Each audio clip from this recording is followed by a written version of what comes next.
Here we divide this 93 by 5 in long division method. So 5 times 1 is 5. On subtracting we get 4.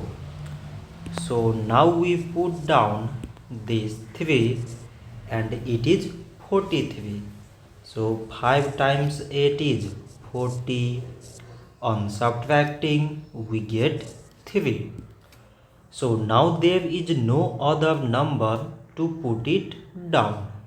So we take here decimal so that we put 0. So it is 30 and 5 times 6 is 30. On subtracting we get 0.